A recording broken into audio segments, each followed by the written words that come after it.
terrible plight in some cases of women in the Middle East. So let's welcome Dr. Miriam.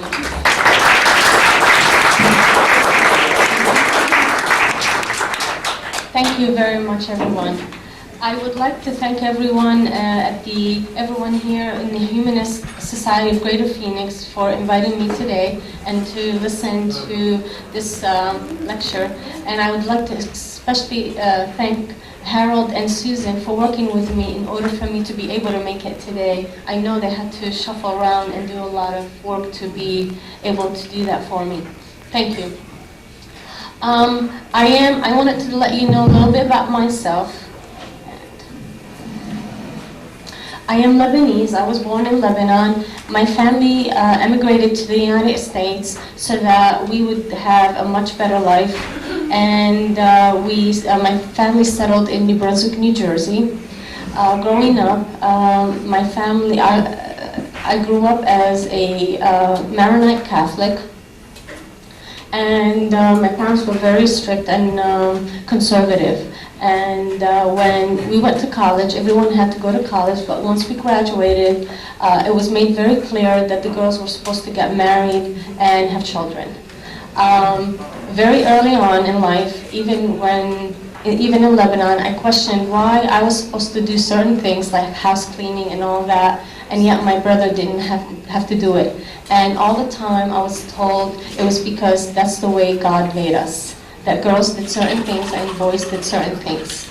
Once I graduated college, I told my family of my intentions to go on to graduate school, and to my surprise, they were horrified. They are like, what? What do you mean? No, you need to settle down.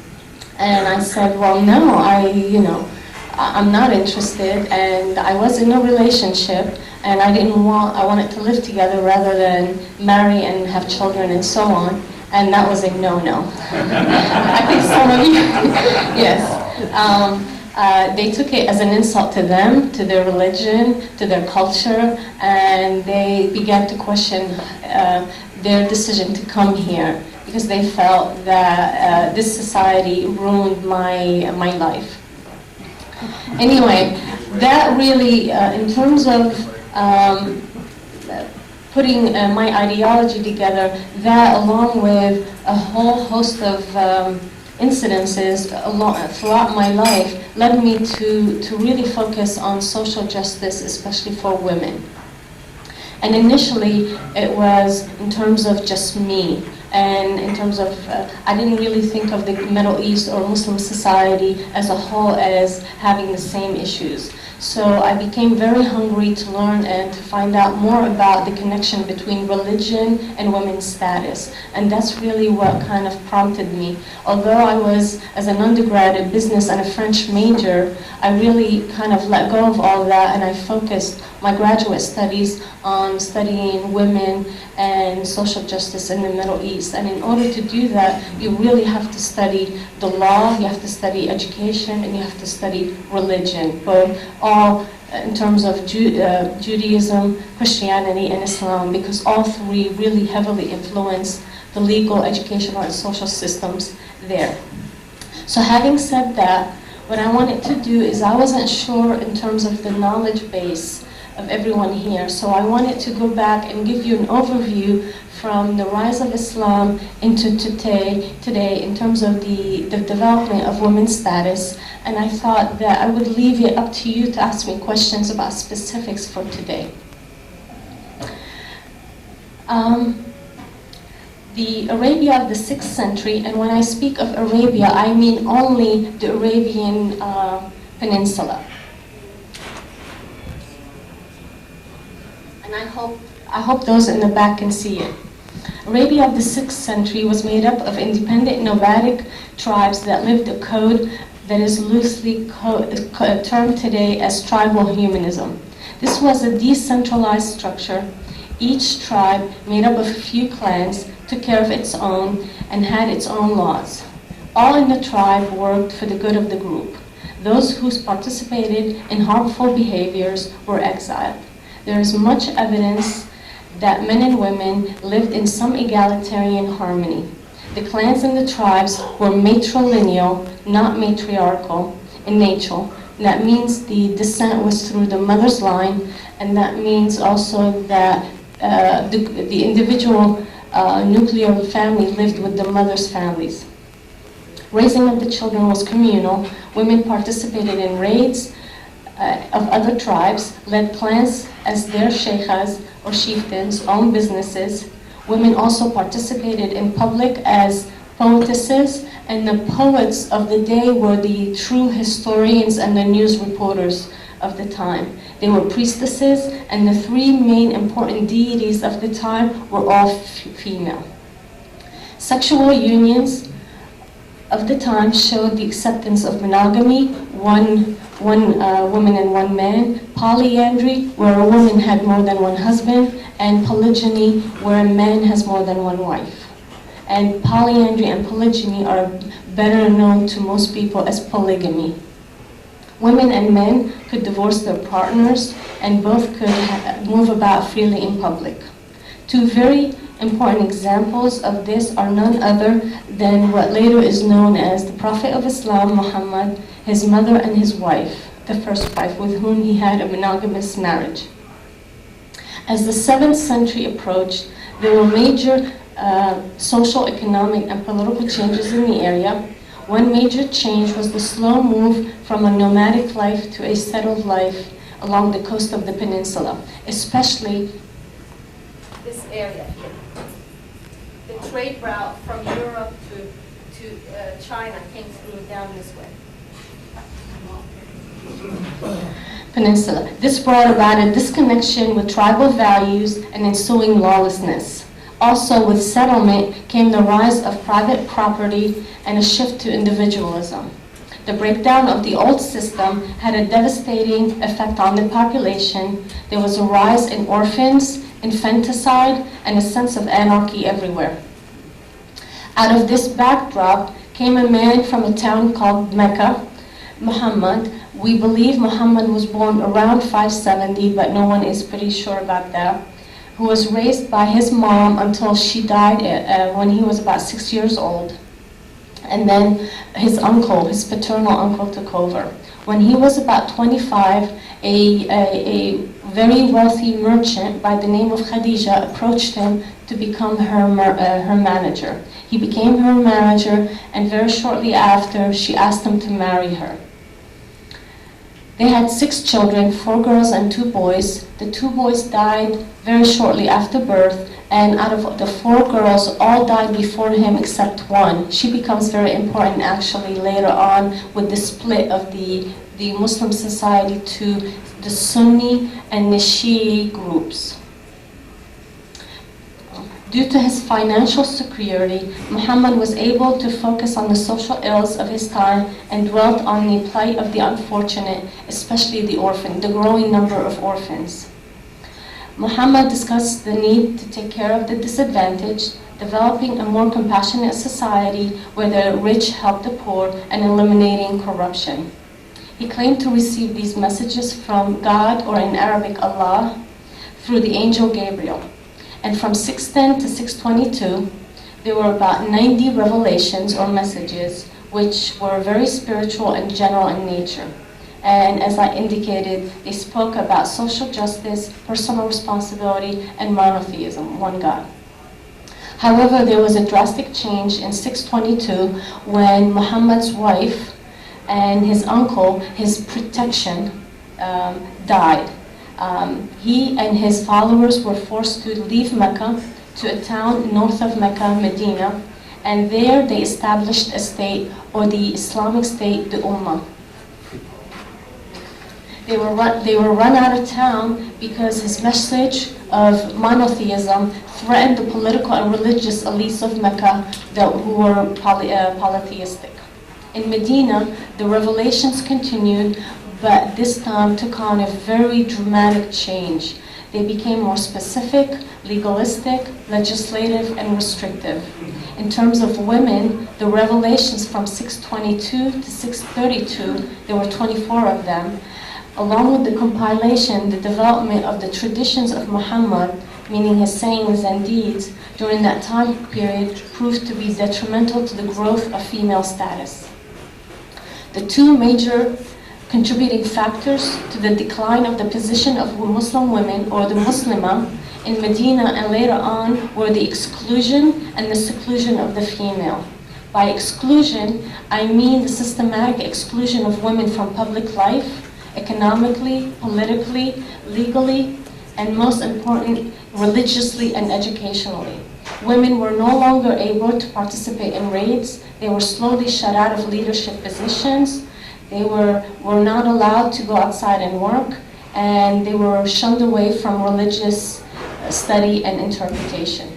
This deprived them from contributing fully in independent decision-making, in shaping the mythologies of their societies, and participating fully in all aspects of life. Likewise, the double entente, the seclusion of women, beginning with Muhammad's 14 wives, and once his first wife died, he basically contracted in 14 marriages. Initially, he contracted in 3 marriages. In all 3, the women divorced him, and then very shortly after that, a revelation came that imposed the decision of divorce on men only. I will let you decide. So he took on 14 wives. All of them had been married previously with children except one. The one was a 7-year-old girl whose father had given her to Muhammad, and we are told that they did not consummate the marriage until her menstrual cycle started at 9 years old. I lost my thought. And so beginning with his marriages of 14 wives, and interestingly enough also, none of the marriages produced children. Although he had children from previous marriages, and all of the women had children, so there is, as I indicated, there's much to believe that the marriages were strictly political, for political reasons. So between his his marriages and the strict and conservative interpretation of Muslim holy scriptures, the revelations, placed the female solely in private space, relegating her to a legal incompetent minor to a male legal guardian, and further separating her from what became male public domain. Revelations in the Medina period enforced the ban of females entering into polyandric courtships, so when women were no longer able to marry more than one man, she no longer was able to have more than one partner. The revelations were interpreted to allow men to marry up to 4 women and to have as many female slaves as the owner is able. Divorce became the sole privilege of men. Later it stipulated that in a marriage contract, a woman could ask for the privilege to divorce if the husband allowed it, the husband to be allowed it. She could no longer contract into her own marriage. A male guardian was to do so for her. Forced veiling, covering of women for modesty's sake and protection became solidified, even though Muhammad's own granddaughters never veiled themselves. Exclusion of women from prayer while menstruating took effect, in effect making women dirty and unclean. Exclusion of women from Friday noon prayer, the communal prayer that is imposed on all males. With the responsibility comes political and religious privilege. And the preference of having women pray privately at home so as to not distract men from the connection to God, with a clear formation of the deity as masculine. The justification for all this was placed under the paternalistic notion of protecting the female. And finally, I missed it, but the other was the development of the strict virginity code, and with the punishment that if a young woman was not a virgin upon marriage, it was punishable by death. Even though, as I indicated, none of Muhammad's wives except one was a virgin. Finally, Muhammad's own traditions set the stage for the ideal male. For example, as I indicated, he had been contracted into about 14 marriages at the same time from the period of 622 to 632 upon his death. These marriages seem to have been contracted for political reasons, and none of them produced children. Nonetheless, they provided an ideal image of an ideal man. This image was centered around this macho, sexually virulent male who had total control over a harem of women. Although all of his wives previously married except for Aisha, virginity, as I indicated, became a requirement of all Muslim females, lack of which was punishable by death. Virginity for a female became connected with male honor and his ability to control the chastity of the women under his control. All Muslim society, as Muslim societies conquered and colonized outside of Arabia, and this occurred very shortly after Muhammad died in 634, when they started to go up and down. After Muhammad's death, the restrictions on women became greater and more institutionalized.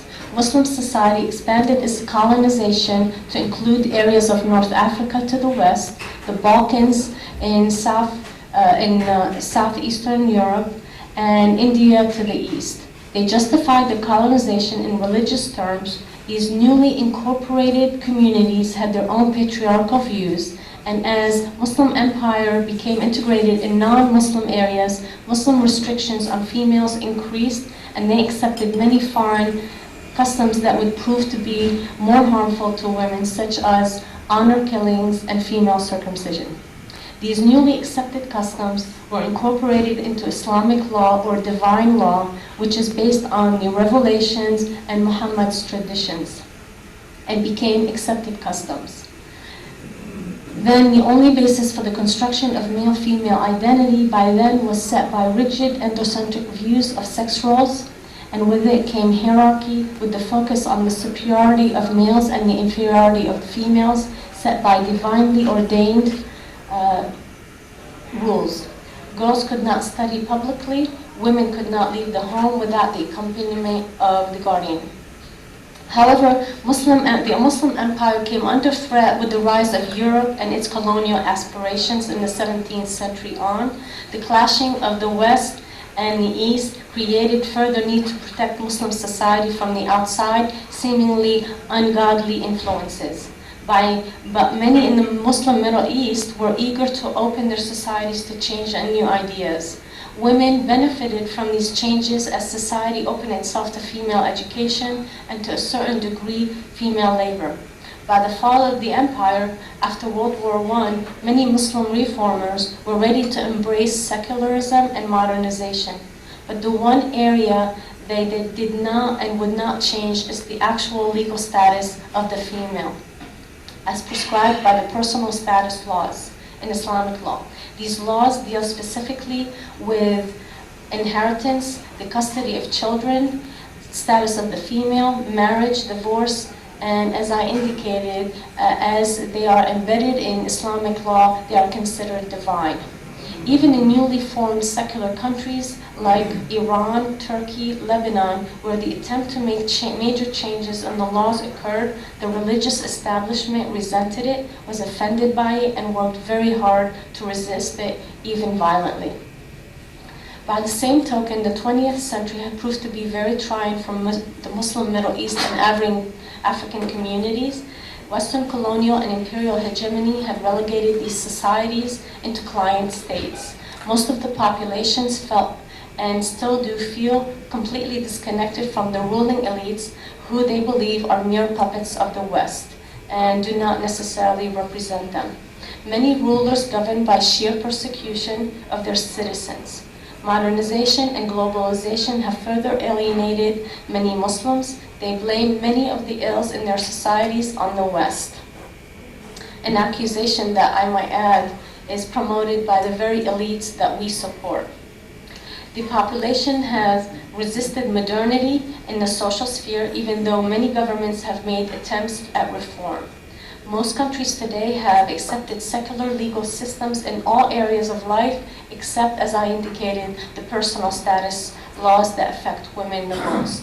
So although Muslims speak of Islamic law as divinely ordained, the one area that they're not willing to tamper with are the area where women are involved. Many of those calling for the return of Islamic society blame secularism, nationalism, and modernization on the loss of true Islamic identity, which has resulted in placing Muslims in an inferior position. These Islamists have positioned women as representatives of true indigenous culture by reinforcing old customs and traditions on women, and by going back to the ideal Medina Ummah, or the Islamic community model as created by Muhammad, then Muslim society can rebuild itself and ensure that the abode of Islam would grow and is the dominant position. As a backlash to the rapid changes that have afflicted their societies in the last century, Islamists have embraced and are convinced that going back to the created ideal is the only way that their way of life will survive. As they hold on to these notions, women are the very symbolic representations of that culture. Muslims want to modernize in every way and beat the West in its own game in every way except they want to keep sex roles in the place of women as solely the provider of sexual and reproductive services and unpaid labor, in other words, wives and mothers. This is the only area of life that they feel they can control. As the struggle to re-authenticate their societies by going back to the past and to obviate their world of Western corrupt ideas, Muslims tend to express their need to impose this through women. Family law is the cornerstone of Muslim male privilege and male control over women, their thoughts, their movements, bodies, and soul.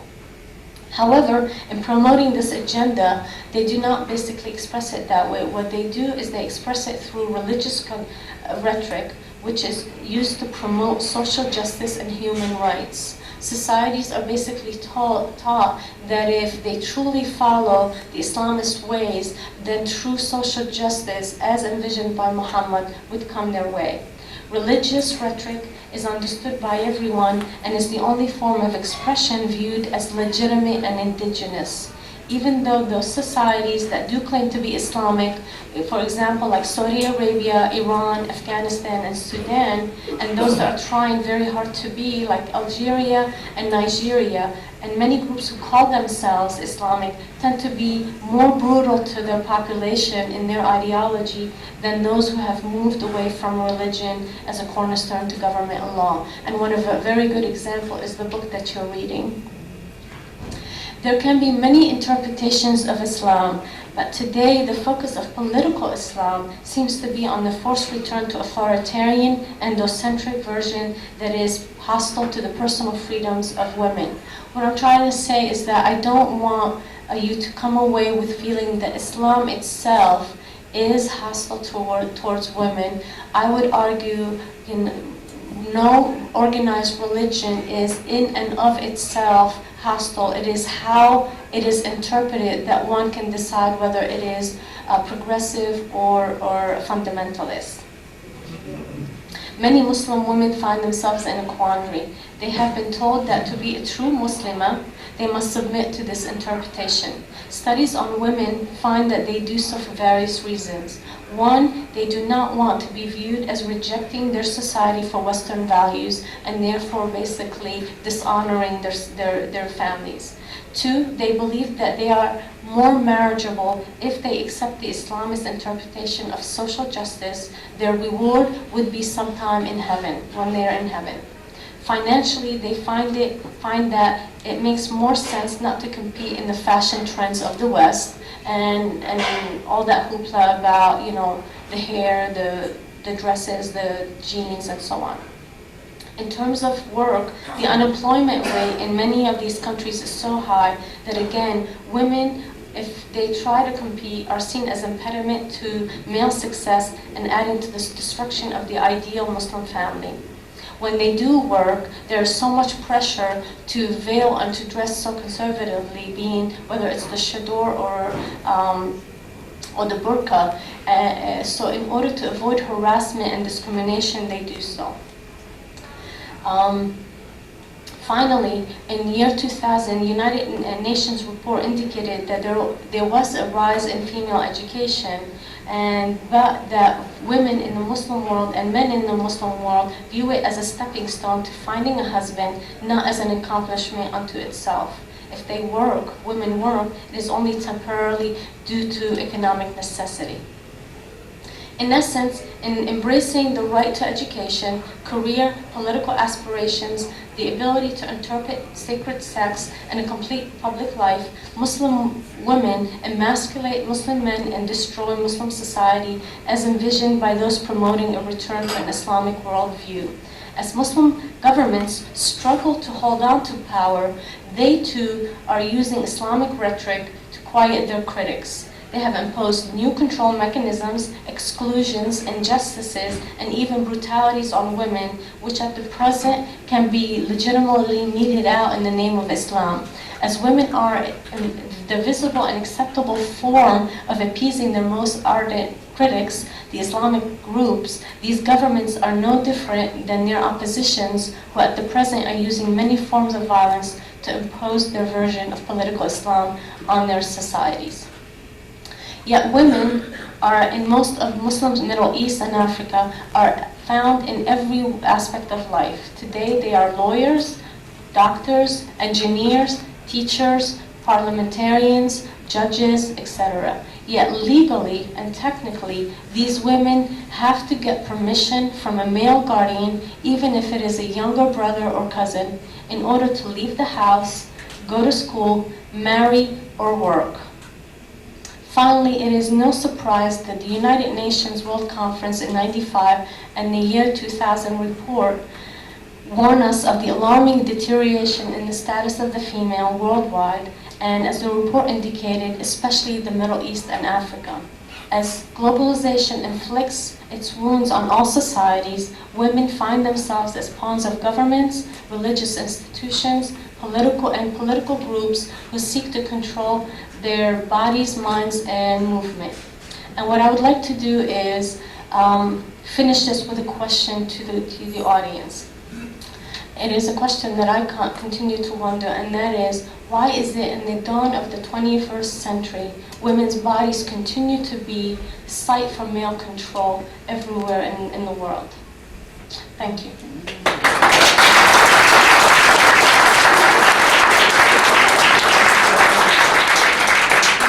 We have lots of questions. Where's the microphone? Sir? I have two. I either read it or I heard that the President Saud in Saudi Arabia was poverty. I'm sorry, I can't hear you. I understand the President Saudi Arabia, the Saud government, Saud, was cobbled together by marriage contracts. Is there anything to that? That's the first question. Okay, I think what you're referring to, and I'm not sure if that's what you mean, but the House of Saud, which controls Saudi Arabia, was basically a clan. The House of Saud, or the tribe of Saud, had politically, through marriage, basically combined with a tribe, the Wahhabis, who are a very, very conservative and fundamentalist interpreters of Islam back in the 17th and 18th century. And they worked against the Ottoman Empire. And their purpose was to go back to the authentic Islam, but also to take the Muslim sites of, holy sites of Mecca, Medina, and Jerusalem away from the Ottomans. And the House of Saud, the present day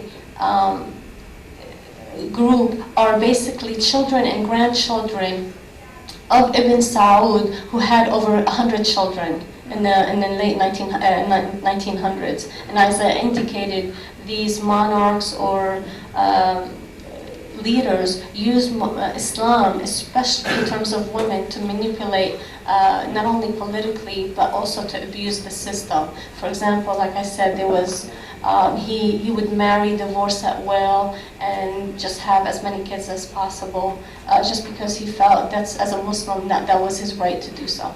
Is that what you meant?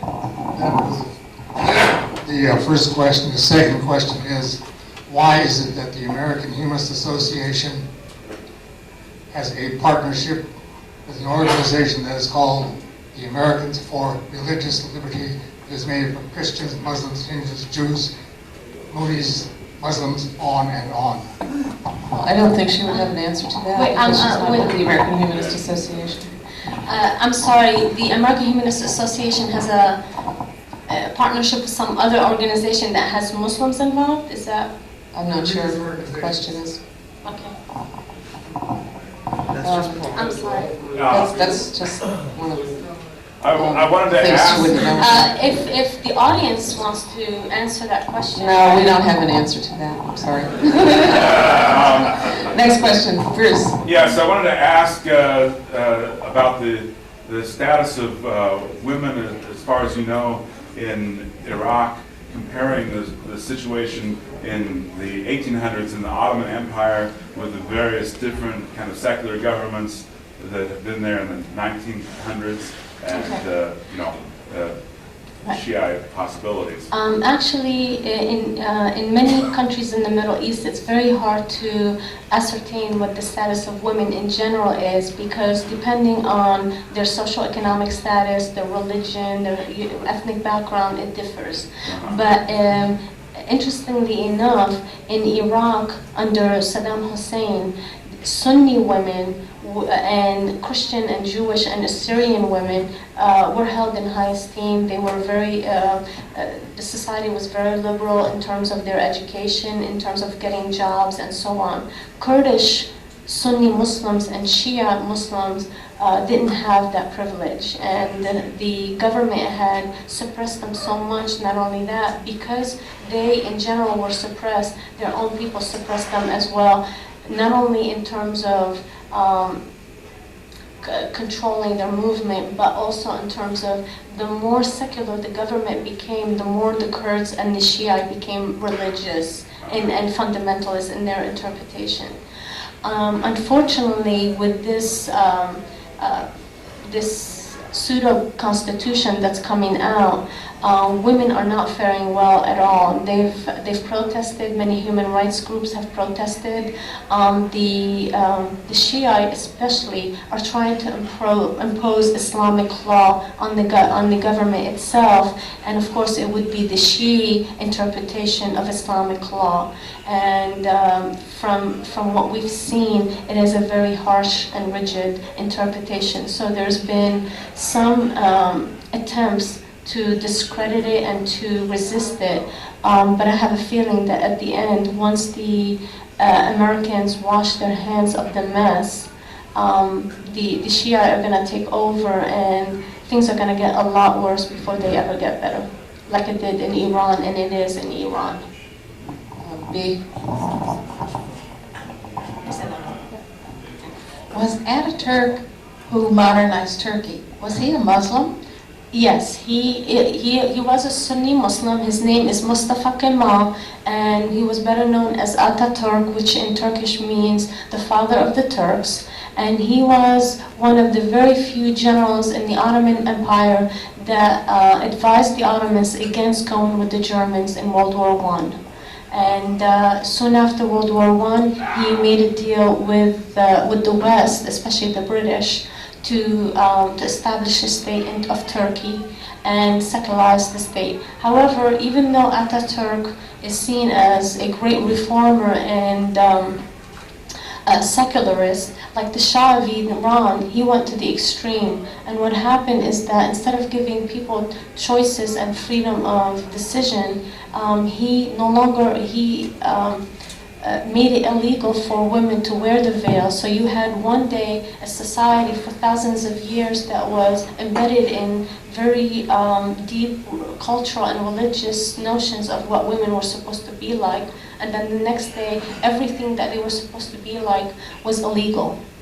And it made many people, men, religious organizations, the military, and so on, very uncomfortable, and worked really hard to discredit him and to change that. And we have today a result of that, even though it's been 80 years of trying. to change it. Now you have Islamic groups in Turkey working really, really hard to make all the changes that Ataturk had put in place to go back. So as dramatic of a change Ataturk had done, the more the dramatic the change is, the more the people are going to be fighting against it, it seems. So. Chris has had his hand up back here, and then Roy.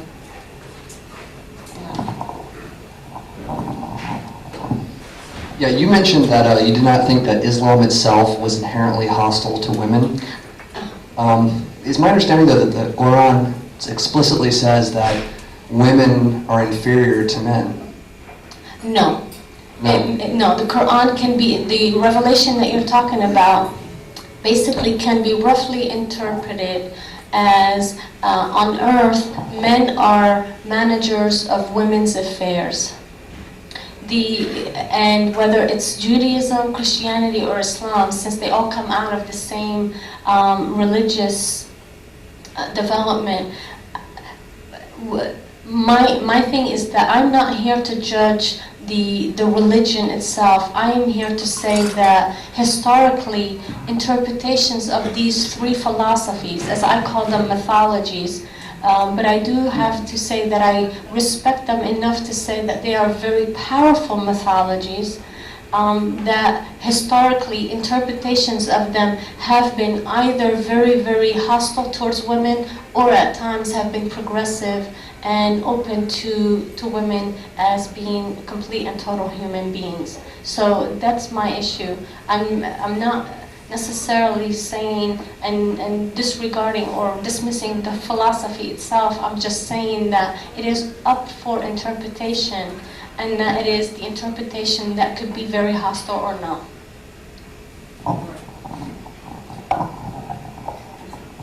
I'm wondering how do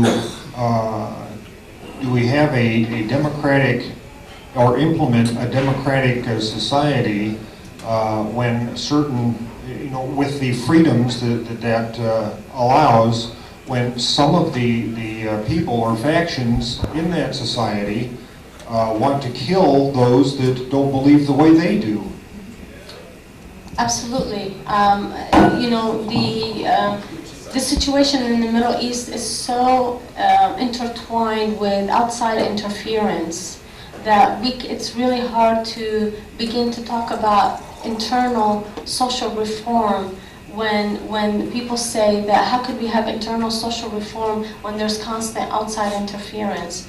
Others argue, no, we need to have social reform so that then when we're united, we could ward off outside interference. And it's that catch-22 that, for example, a good example is Iran. Iran said, the heck with the world, we're going to do what we want to do, and if basically the world reject us, so be it. We're going to create a society that we want to create. And from 79 to 89, it was really, really horrible. And again, the book could give you the ideas. Since 89, though, since the death of Ayatollah Khomeini, they've woken up and realized that they cannot be disconnected from the rest of the world. And so they've had to make compromises.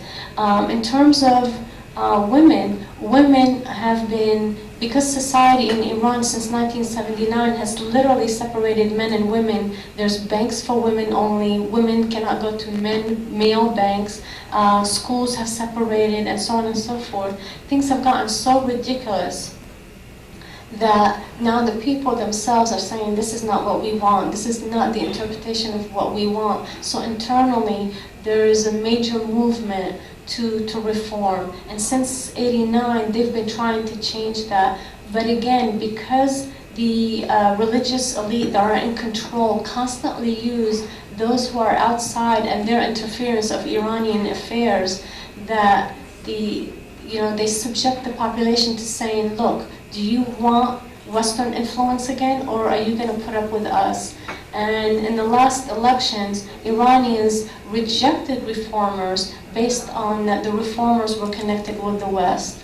And so again, there's much manipulation, and it's really, really hard to figure out how to balance. but at the same time, it's difficult when there's so much outside interference. At the same time, you know, in terms of our global economy today, how could you not have influence from the outside? But these people seem to maintain their control through fear and intimidation, rather than through logic and rhetoric. Right, but you know, governments in the West, like the U.S. and Europeans, have supported them, like the Saudis, like you know, like Egypt. Like, you know, we view Egypt as somehow a democracy. It is not. Hosni Mubarak didn't get 100% of the votes since Anwar Sadat was killed in 1979. You know, and so on and so forth. So it's a joke when we claim that Egypt, Israel, you know, Morocco, the Gulf states, all of these are somehow good. The only reason they're good is because they're stable and they are willing to be client states of ours. We dump a lot of money into Egypt, and you know, as long as they serve our purpose, like Saddam Hussein did for 10 years. Saddam Hussein was using nuclear and weapons of mass destruction on the Kurds and the Shiite, and he used them against the Iranians in the 10-year Iran-Iraq war, and we supplied him with that stuff. So, you know, and then all of a sudden in the 90s, when he became a bad boy because he, you know, he attacked a country that we decided we didn't want him to attack, then he became a bad boy and we went against him. But when he waged war on the Iranians, nobody said boo.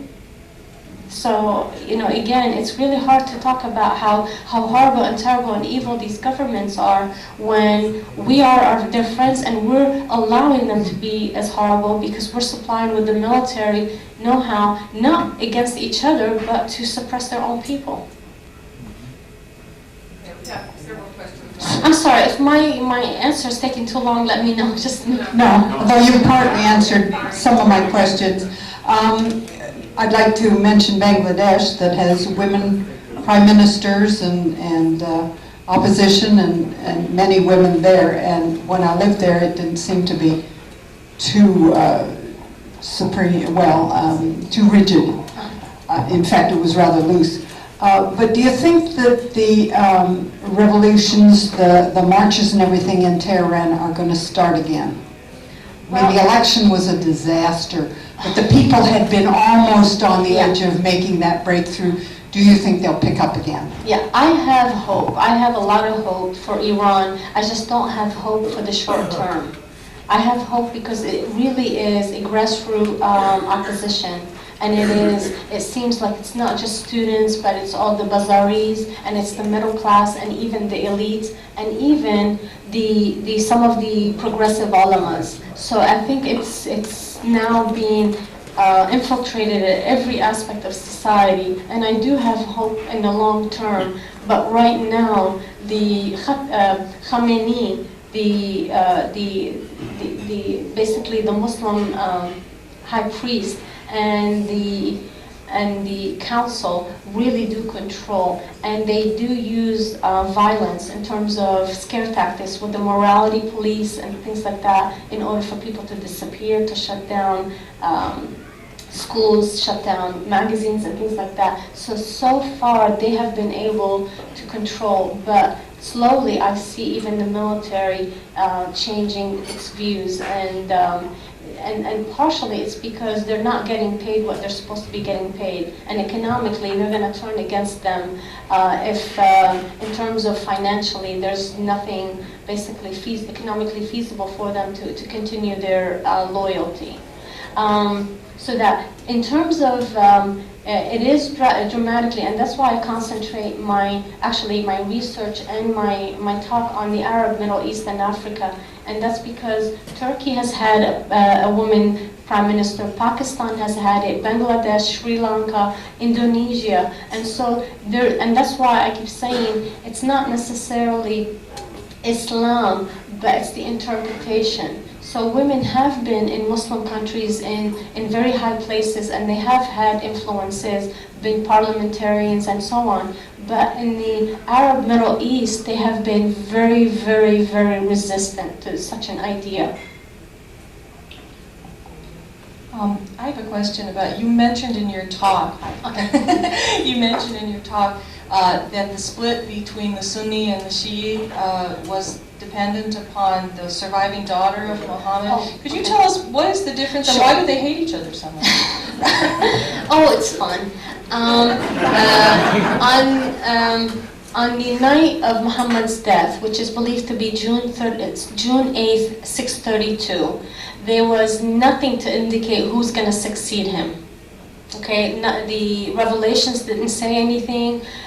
There were no plans. Muhammad was literally not only the spiritual leader, but he was the military leader, the communal leader, the organizer, the arbitrator. He was like literally a one-stop shop for everything. When he died, it is believed it was an epileptic seizure, Muslims didn't know what to do. There were two major issues. One, who's going to succeed him? And there was a camp that was basically his daughter Fatima, the only one that survived him, and her husband, who was also his cousin, Ali. And they said that this is a holy family and succession should be through the family line. And Fatima and Ali felt that Ali should be the next one to take over, and then after that, their two sons, Hassan and Hussein. Others in the camp, and that's the Shi'i camp, the others in the camp said no. There's no indication that, through the revelations that this is to be passed down from father to son, especially since Muhammad had no surviving children. And we should do what we continue to traditionally do, and that is when there's a death of a leader, we would have the council would meet, the council of elders, and we would vote on the leader. And that was the traditionalists or the Sunnis. So these were the two camps. The partisans, the Shi'i, means the followers of Ali or the Holy Family, and the others were the Sunnis or the traditionalists, and they wanted to do what traditionally was done, and that is democratically vote for the next person. Okay, so the people that won were the Sunni, the traditionalists. They were more voices. But what happened also was that, and as I indicated, that the reason why we think that many of the 14 marriages were politically connected was that upon Muhammad's death, as soon as people found out that Muhammad was dead, many of the tribes of these women and others no longer wanted to be in the Muslim community. They said, no, we had a contract with Muhammad, he's dead, unless you give us another contract, we're no longer going to continue to protect you. And Muslims said, no, this is a philosophy, this is a way of life, this is a religion. You don't disconnect because somebody died. And so the Ridda Wars, 2 years of war ensued. So during that time, the Sunnis really climbed down all over Arabia, and by 634, it was declared that you were either a Sunni Muslim, or you either leave Arabia or you die. And so, the Shiite or the followers of Ali were kind of quieted down, and they don't come back up until 656.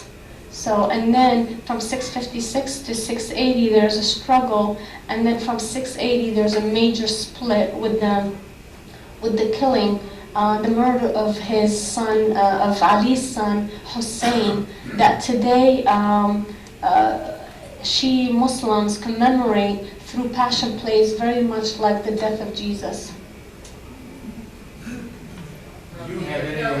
Oh, I'm sorry.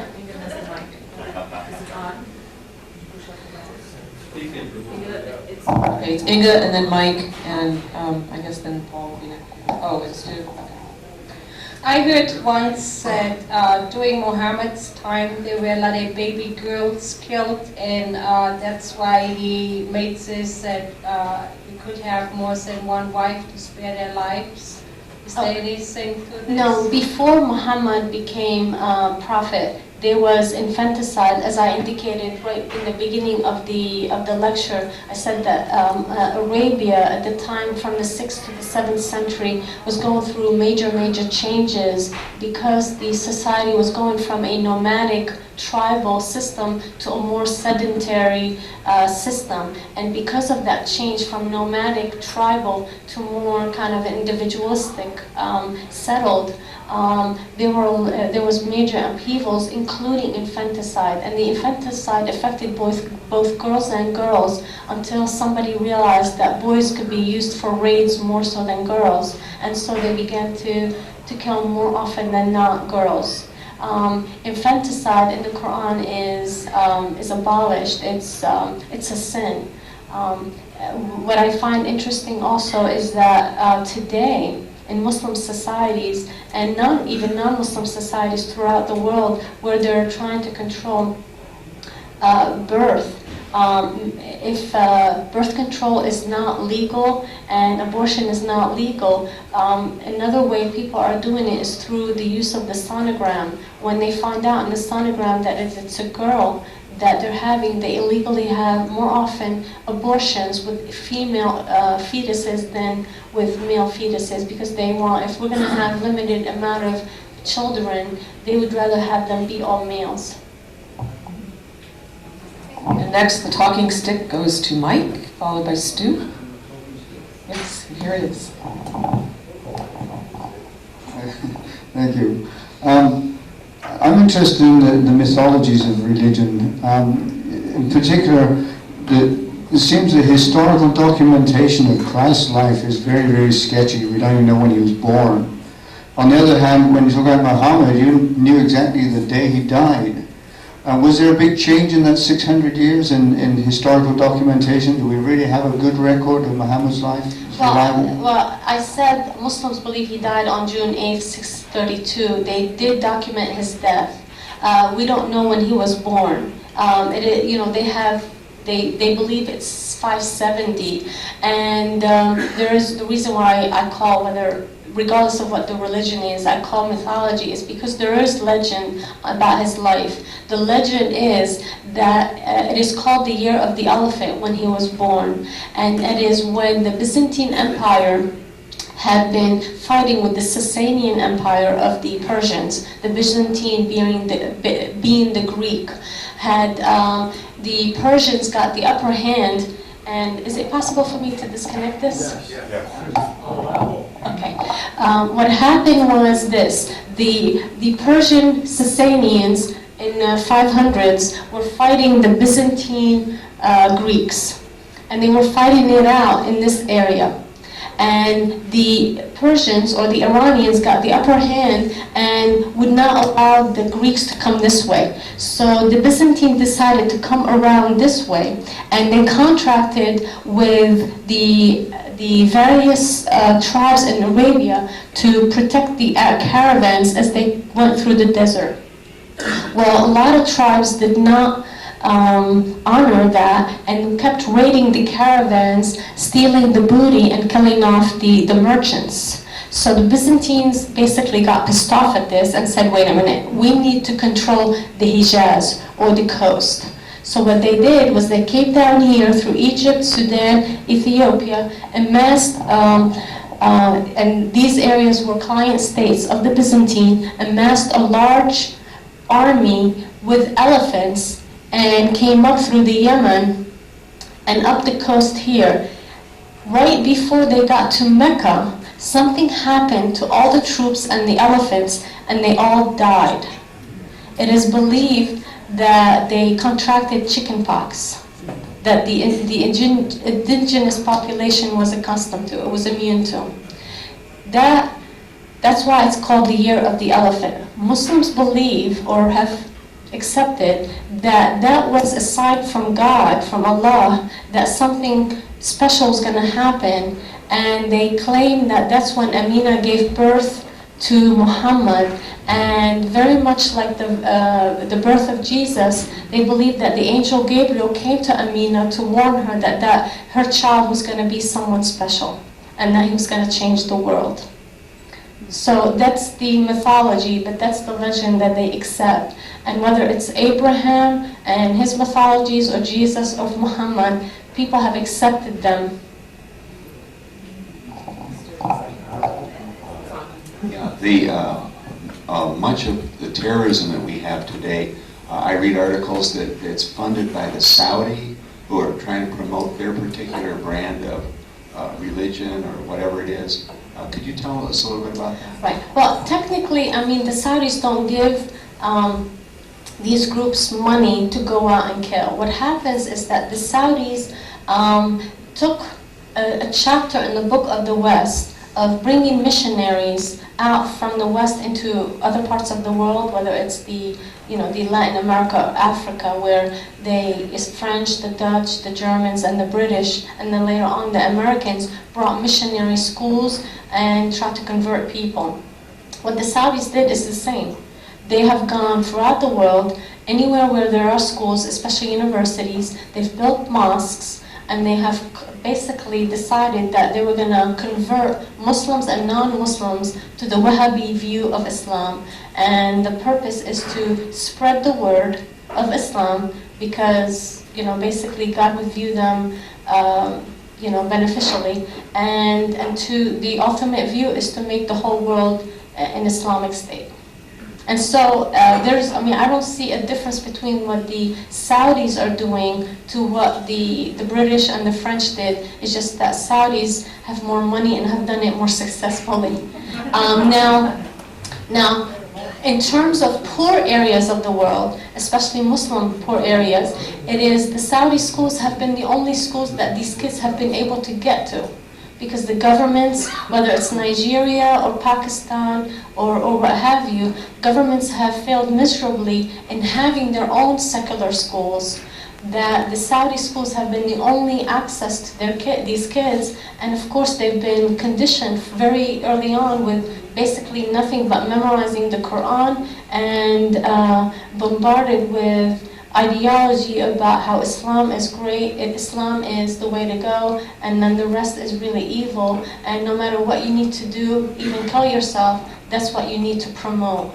So, on the one hand, they've provided school and education to areas where they would never get it. On the other, they have really truly abused the privilege of doing that. Does that answer your? Yeah, thank you very much. Turn it over.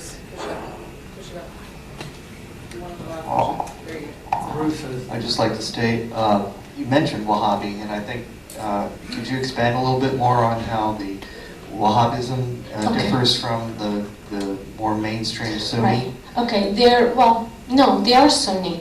What happens is that in between the 8th, 9th, and 10th century, Islamic law had been codified, and 4 major schools of law came out of that for Sunni Islam, and 2 major schools of law came out of that for the Shi'i. And they were basically, Hanafi was the strictest, Hanbali, Maliki, and there are just 4, and Shafi'i. There are some that are very liberal or progressive in how they interpret law, and then others, like let's say one would outlaw polygyny. Men could not have more than 1 wife, whereas there's no regulation. They said Muhammad had more than 1 wife, therefore any man can. So their interpretations are, and there are 4. Wahhabi was basically a group of people in the Wahhabi tribe that decided that the most strict school of law wasn't strict enough, and they decided to take it and take it even a step further and said that they really needed to go back to the Ummah of Medina, see what the conditions were, and then they had to go back to that ideal, to their view of that ideal. And they wanted to get rid of Islam, of all the non-Arab Muslim basically influences. So what they want is to go back to before the time when Muslim societies in 634 moved out of Arabia, and they want to create a state like the Medina state, because they said that was the most purified state and the least corrupt.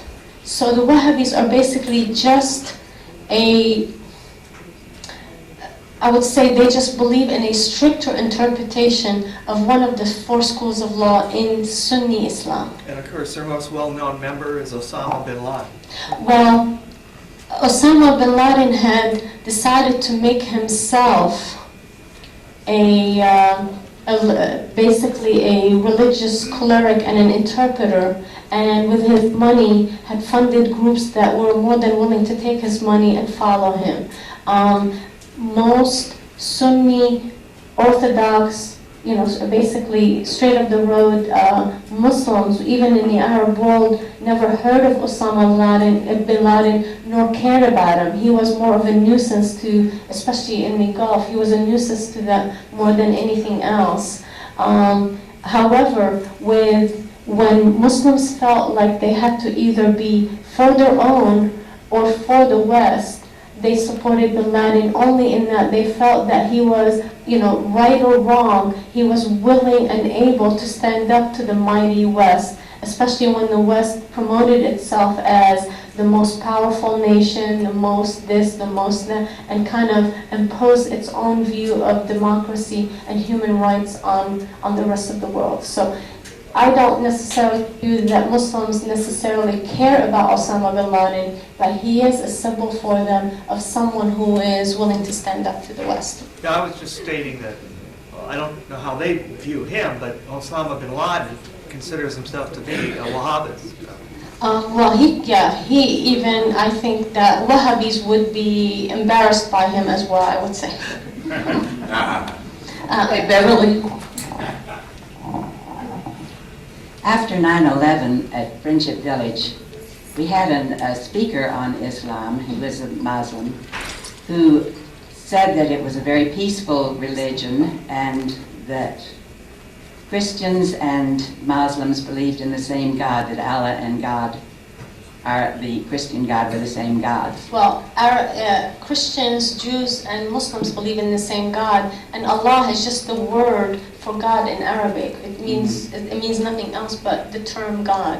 But when he said it was so peaceful, I asked, what about saying that in the Quran that death to the infidel? And he said that was death to the atheist, and I wondered, what is the difference between their feeling towards atheists and towards Christians and Jews? Well, there's the Quran, like the Torah or the New Testament, are full of contradictions. Just literally. So it's really hard for me to say, in terms of one part of a revelation expressing the whole thing. In the Revelations, there is a stipulation that people of the book, Zoroastrians, Christians, and Jews, are accepted as God's people. They received revelation in the form of a book, Avesta, the Torah, and the New Testament, and that they should be treated with respect and left alone. All others are game and up to becoming slaves. So that's us. There you go. So that's the main message, that they are called the people of the book, the Dhimmis, and actually throughout Muslim history, Muslim societies have honored that to some degree, to a certain degree. I'm not saying that was perfect, but to a certain degree. The infidel, depending on who's interpreting it, it could be a Muslim who another Muslim doesn't believe is following Islam, and that's what's happened throughout. One of the injunctions in the Quran is that Muslims cannot kill other Muslims, period. And that's why they felt the urge to come out and conquer, because they no longer could raid each other. But actually throughout Muslim history, from the 7th century till today, Muslims on a regular basis kill other Muslims, and the way they justify it is with edicts that say that the other party is not a Muslim, they're infidels. So infidel could be anyone from an atheist to another Muslim that you don't agree with, to Christians, Jews, whoever is your enemy at the time, you could construct that person as an infidel. We're going to have to stop, unfortunately, because it's 11:15 and we have a board meeting coming up. Those of you that have other questions, I'm sure Dr. Lattouf will be willing to. Could this gentleman want to finish one question, Paul? One question. I forgot. Yes, no, or it's none of your business. Do you have any religious convictions? Do I? No, I'm searching, but I'm skeptical.